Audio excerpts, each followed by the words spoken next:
दिग्गज खेळाडूंना सेलिब्रेट केलं पाहिजे असं प्रत्येक वाक्यात आज वानखेडे स्टँडवर पाहायला मिळालं. अजिंक्य नाईक सर माझ्यासोबत आहेत. सर, खऱ्या अर्थानं आजचं सेलिब्रेशन वेगळं होतं कारण दिग्गज खेळाडूंना आपण सेलिब्रेट केलं, त्यांचे फॅमिली मेंबर्स इकडे होते आणि आता चॅम्पियन ऑफ चॅम्पियनचं स्टँड आलं. किती आनंद होतो?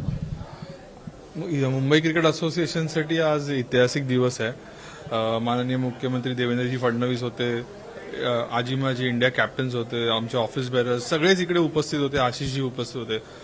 आज खरं तर मुंबई क्रिकेट असोसिएशनचं एक सेलिब्रेशन होतं, कारण रवी शास्त्री स्टँड असेल, दिलीप सरदेसाई सरांचा गेट असेल, आयना अटलजी मॅडमचा गेट असेल किंवा एकनाथ सोलकर सरांचा गेट असेल, हे सर्व आमचे हिरोज आहेत मुंबई क्रिकेटचे. आणि येणाऱ्या तरुण पिढीला कुठेतरी इतिहास मुंबईचा कळला पाहिजे, कोणी काय कॉन्ट्रीब्युशन केलं, कधी केलं. आणि मला वाटतं हे जे सगळं आज वानखेडे स्टेडियमच्या आजूबाजूला जे तयार झालंय वातावरण, ही जी वाईब तयार झाली आहे, ही पुढच्या जनरेशनला नक्कीच क्रिकेटबद्दलची एक उत्सुकता आणि मुंबई क्रिकेटबद्दलचं एक अटॅचमेंट ही येणाऱ्या काळात नक्कीच जास्तीत जास्त करेल.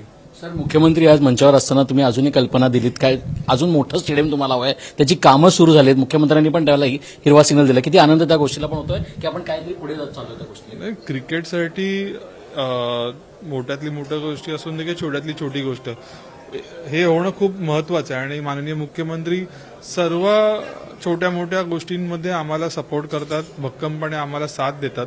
ती त्यांनी आजपर्यंत दाखवली आणि येणाऱ्या काळात त्यांचं जे विजन आहे त्याप्रमाणे जर गोष्टी होत गेल्या तर मला वाटतं मुंबई महाराष्ट्र क्रीडा क्षेत्रात अव्वल स्थानावर एक छाप पाडू शकेल आपली.